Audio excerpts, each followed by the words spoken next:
தவக்காலம் என்னும் அருளின் காலத்தில் இறைமகன் இயேசுவோடு இணைந்து பயணிக்கும் அன்பு இறைமக்களே, அனைவருக்கும் வணக்கம். இத்தவக்காலத்தில் நம் திரு அவை நம்மை நோன்பிருந்து ஜெபிக்க அழைக்கின்றது. இந்நாட்களில் நாம் நோன்பை பற்றி தியானிக்க இருக்கிறோம். மத்தேயு நற்செய்தி 6:16 நோன்பு இருக்கும்போது வெளி வேடக்காரரை போல முகவாட்டமாய் இருக்க வேண்டாம். நீங்கள் நோன்பு இருக்கும் பொழுது உங்கள் தலையில் எண்ணெய் தேய்த்து முகத்தை கழுவுங்கள். அப்பொழுது நீங்கள் நோன்பு இருப்பது மனிதருக்கு தெரியாது. மறைவாய் இருக்கும் உங்கள் தந்தைக்கு மட்டும் தெரியும். மறைவாய் உள்ளதை காணும் உங்கள் தந்தையும் அதற்கேற்ற கைமாறு அளிப்பார் என்கிறார் இயேசு. இயேசு கூறியதைப் போல நோன்பிருந்து பாவ மன்னிப்பை பெறவும் மனமாற்றம் அடையவும் இறைவனின் இரக்கத்தையும் அன்பையும் மிகுதியாக பெறவும் நோன்பிருந்து ஜெபிப்போம். இயேசு தம் பணிவாழ்வில் 40 நாட்கள் பாலை நிலத்தில் நோன்பிருந்தார் என காண்கின்றோம். இயேசு நோன்பிருந்து இறைவேண்டல் செய்து அலகையின் சோதனைகளை வென்றார். இங்கு நாம் நமது ஆண்டவர் இயேசு அலகையின் சோதனைகளை வெல்ல இறை வார்த்தைகளை பயன்படுத்துகிறார்.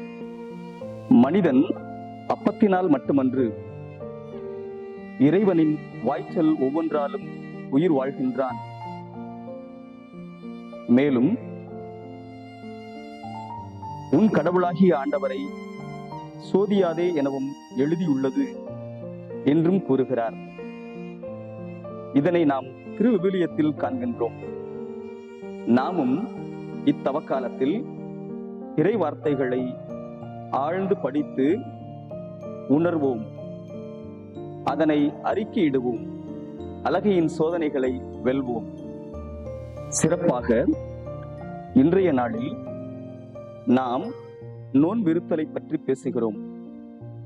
ஒருவேளை மட்டும் உணவு உண்ணாமல் இருக்க முயற்சி செய்கின்றோம்.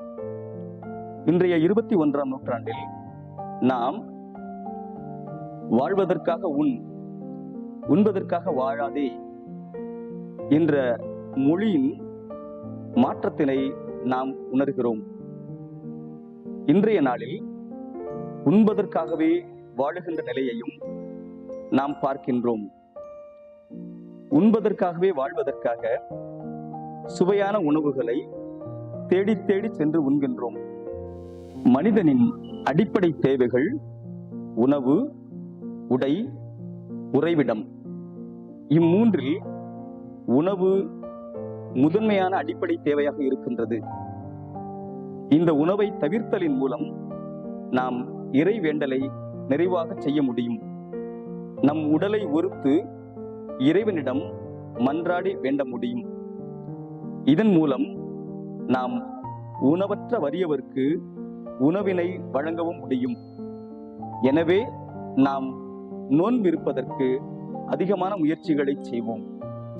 மேலும் உணவு வீணாதலை தடுப்பதன் மூலமும் நாம் இன்னும் அதிகமான ஏழைகளுக்கு உணவினை வழங்க முடியும் என்ற சிந்தனையையும் இன்று நாம் நினைத்து பார்க்க வேண்டும். பசித்தோருக்கு உணவும் உடையற்றோருக்கு உடையும் தங்க இடமில்லா வறியோருக்கு தங்க இடமும் அளிப்பதன்றோ நான் விரும்பும் நோன்பு என்கிறார் எசையா இறைவாக்கினர். இயேசு தம் சீடர்களுக்கு பேய் ஓட்டுகின்ற வல்லமையையும் இறை ஆட்சியை பற்றிய செய்தியை அறிவிக்கவும் அனுப்புகின்றார். அப்பொழுது அவர்களால் ஒரு பேயை விரட்ட முடியவில்லை. இறுதியாக இயேசுவிடம் வருகின்றனர்.